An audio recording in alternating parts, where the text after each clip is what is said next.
The global economic condition is volatile and unpredictable. Whether we are thriving in an economic success or facing global recession, the world is now in recession. One thing remains certain. The key to a rewarding future is in owning the right education. MAHSA provides opportunities for graduates to define their success from the very start of their tertiary education. Pathways to honing the right future skills parallel to academic achievements are what we do best. So if your inspiration is in changing the global state of affairs or simply changing someone's world as a healthcare professional, an innovative engineer, a technological entrepreneur, or a futuristic leader who is ready for the coming industrial revolution and beyond, then MAHSA is your answer. We don't just nurture graduates, we shape their future.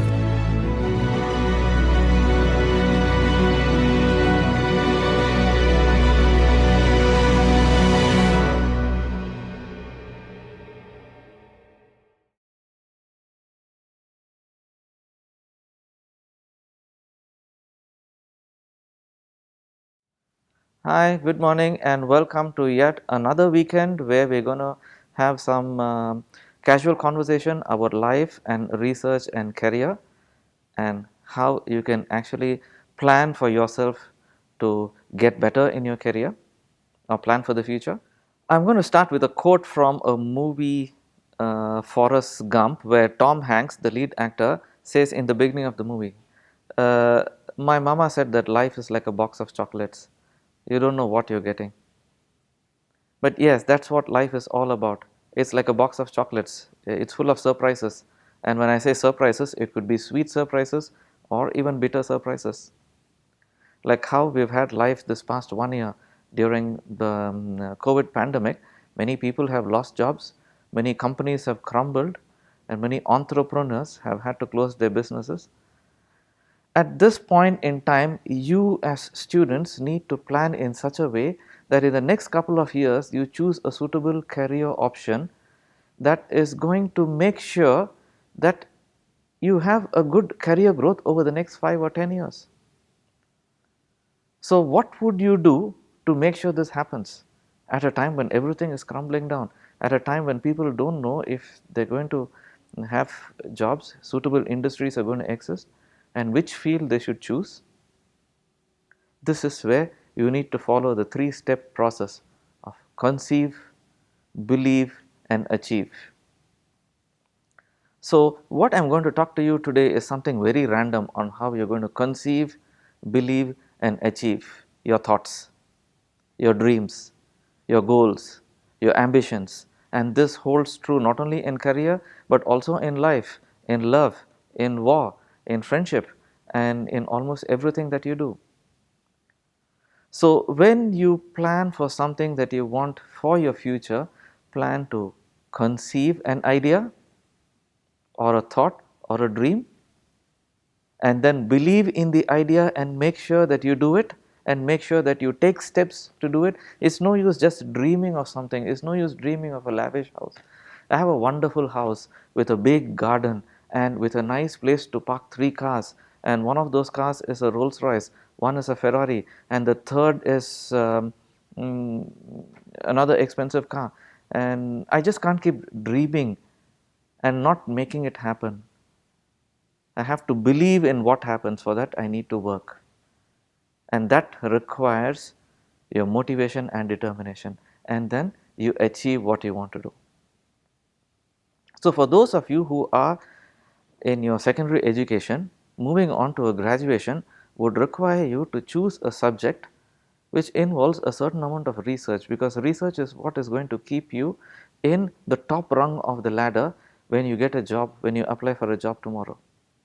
And those of you who are graduates and moving on to post-graduation, look for a master's program which has a research track inbuilt into it.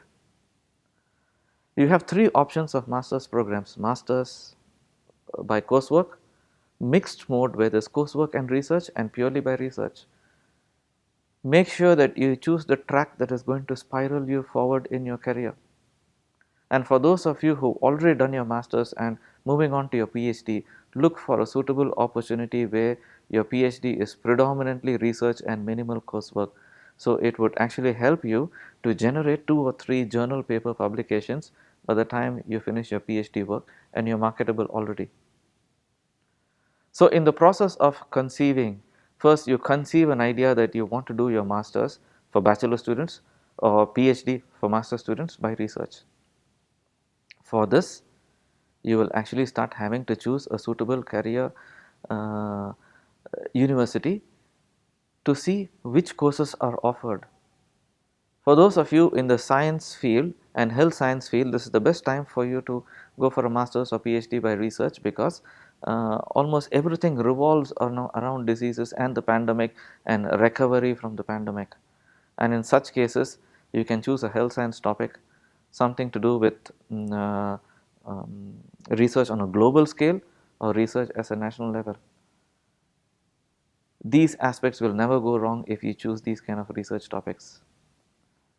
The next aspect is to believe. When you have to believe, you need to choose a suitable topic, a suitable university or an institute, and a suitable supervisor. Now, choosing a topic is what I just told you about, but make sure that the topic that you choose is a hot topic. What is hot now may not be hot after 2 or 3 years. Who knows what is hot now as a pandemic now? COVID may not be a hot topic after 3 years, it could be something else. So make sure that the topic that you choose makes you marketable after 8 years if you're starting a master's now, master's plus PhD, or after 4 years if you're starting a PhD now. So the topic that you choose now should be something that is still the in thing at that point in time, so that any industry in the healthcare, whether it is a hospital or a research center or a laboratory, takes you in based on the work that you have done, which is relevant at that point in time. And when you choose your topic, you can discuss with numerous peers, your professors and your potential supervisors. Connect with people in various hospitals and universities. So once you choose your topic, the next is to choose your supervisor. Make sure you choose a supervisor who you are comfortable with and who is comfortable with you. So when it comes to choosing a supervisor, there is a whole gamut of supervisors. Some of them are very experienced, some of them are mid, and some of them are just fresh supervisors and starting with experience. Usually those who are starting off as fresh supervisors are usually co-supervisors who supervise other projects as co-supervisors. And then mid-level, and then supervisors who are really high up in the rung. These people, those who are very experienced with 20-30 years of experience, the advantage is they will have a lot of projects in hand. They may be able to get you funding. But the disadvantage is they may not be able to spend much time with you because they're involved with administrative work. I think I fall in that category where I'm involved with so much of administrative work that I connect with my students only after about 9 or 10 p.m. at night, and I just ask for updates, and I may have to rely on the students' expertise more than my advice to the students. A mid-level or a younger supervisor may not have much experience, may not have much experience and research funding opportunities, but they will have all the time in the world for you. They would be able to set up the laboratory for you.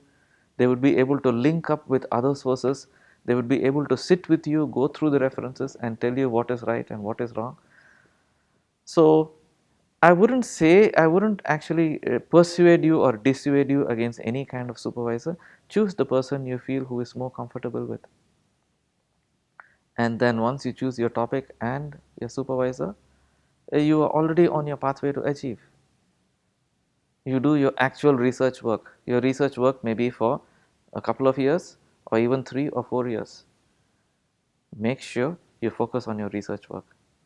For medical doctors who finish your MBBS and you want to do a PhD by research, you will have to focus on research for a couple of years when you're doing the primary project and cut down on your clinical practice. or for those of you who choose a research in your clinical field, think of planning your research in such a way that it supplements your clinical practice rather than being an interference. So you get a win-win situation in both ways. And there are lots of aspects involved. You will have to take your research through committees, an ethics committee, a research grant committee which offers you a research grant, and then you will need to do a lot of review of literature, referencing, and then analyze your results. And then you are already on the road to writing up your thesis. Part of achievement is writing up your thesis, which would take about 6 months at least.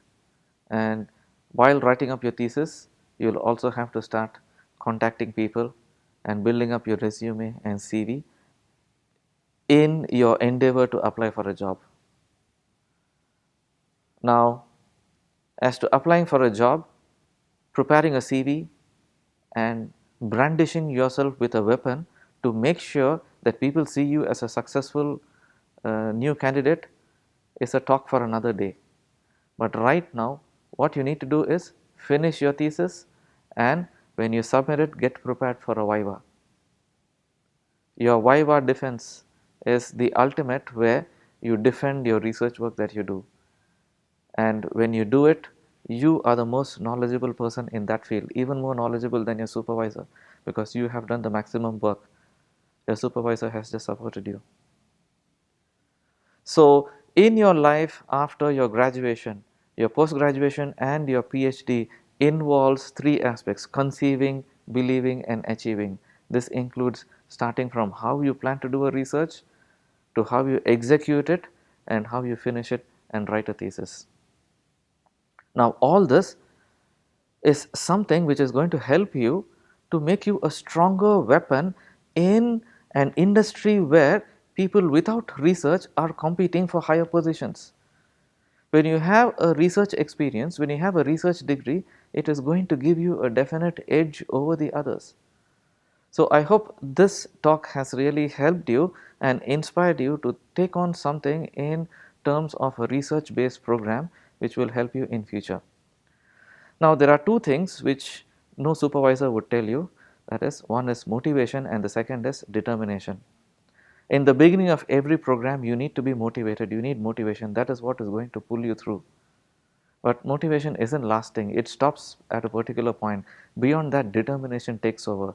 Determination is what that puts you in the path to your goal every day. Make sure you have a little bit of both, motivation at various frequencies and determination that takes you throughout. Okay, so I started with a quote from Tom Hanks, with a quote from the movie Forrest Gump, that life is a box of chocolates, but maybe I'll wind up with a quote which probably is from my own mind, that life is more like a box of pizza. See, as much as life is unpredictable like a box of chocolates, once you have planned your future using the 3 steps of conceive, believe and achieve, I feel that life becomes a box of pizza, very predictable. The box is square, you open it, the pizza is a circle, you take out a slice, the slice is triangular. But if you did not know this before opening the box, it would have been a surprise, it would have been a challenge. But because you already know that a square box contains a round pizza with a triangular slice, different aspects of mathematics, and once you've already conceived it, you've planned how to open it and eat it, it isn't a surprise at all. You can take the surprise that the future has in store for you. So, as much as your life may be a box of chocolates, treat it like a box of pizza and get ready for the challenge. Have a nice day, and thank you for joining up with us today, and keep tuned in for more information. Feel free to be in touch with me for any more advice or support in any way. Thank you.